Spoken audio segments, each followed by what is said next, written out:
he died out. Actually, remember, it didn't die out. It was actually absorbed in the mainstream faith in a modified, subdued form, obviously, since the mainstream faith was contrary on all points of law keeping to Messianic sects. Messianic sects were keeping law. The mainstream wasn't. Obviously, they adopted what Marcion was teaching. And this all happened around the 5th century. Okay? Now, once this absorption took place, Jewish Christianity, as it was known, was no longer a disturbing factor. You want to know why? It wasn't because commandment-keeping disciples of Yeshua ceased to exist. It was because they were so outnumbered that they could now be written off by the mainstream church as some sort of a fringe group. Those little Jewish Christians over there, they still haven't figured out yet that the law is dead, right? Okay? Kind of like us today, right? Popping up. They talk about us like we're some kind of crazy group. See, they were then no longer seen as a threat to this new lawless faith that had grown so big. All right, I'm closing. Today, what we're seeing today in our generation, the kingdom of heaven is undergoing a change. We live in a time of transition right now because it's the time for tares to come to an end. It's almost time for the final harvest, when the tares will be separated from the wheat.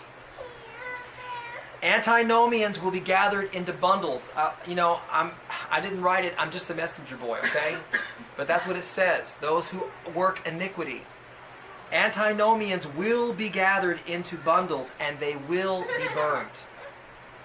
Okay? The wheat will be gathered into the barn. The reapers are the angels. And literally this means messengers.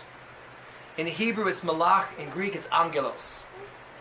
Now this word can refer to either a heavenly messenger or an earthly messenger. Okay? So you and I are angels. We're messengers. We take this message. Okay?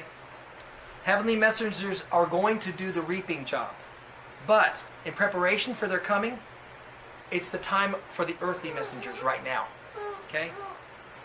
Our Master is sending out human messengers now to prepare the way for the coming time of heavenly messengers who are going to do the reaping.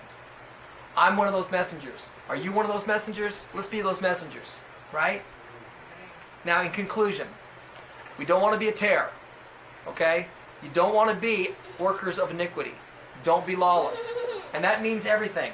The whole bundle. You can't go cutting this thing up and saying, well, I don't murder anybody, but I think the Lord understands, so that's why I'm going to work on the Sabbath. And, pork is on sale, and I'm hungry, so I'm going to buy the pork. Okay? You can't be cutting the law up like that. It's all His Torah. You got to keep it all. The least and the greatest. Okay? You don't want to be a goat or a tare. Make sure you're not antinomian. Don't be a doer of iniquity. A person who makes excuses for law breaking. A person who thinks that under the so-called gospel dispensation, the law is of no use or obligation. Consider your attitude toward the Torah. If you have been antinomian, repent and ask God to help you be a pronomian. A wheat, a sheep, a lover of God's law. If He can transform water into wine, He can transform a tare or a goat into wheat or a sheep, right? Let's go back to Matthew 13. I'm going to close with this. We're going to read it again. Matthew 13, we're looking at verses 41 this time through 43. The Son of Man shall send forth His angels, and they shall gather out of His kingdom all things that offend, and them which do iniquity, and shall cast them into a furnace of fire. There shall be wailing and gnashing of teeth. Then shall the righteous shine forth as the sun in the kingdom of their Father. Who has ears to hear, let him hear. Amen.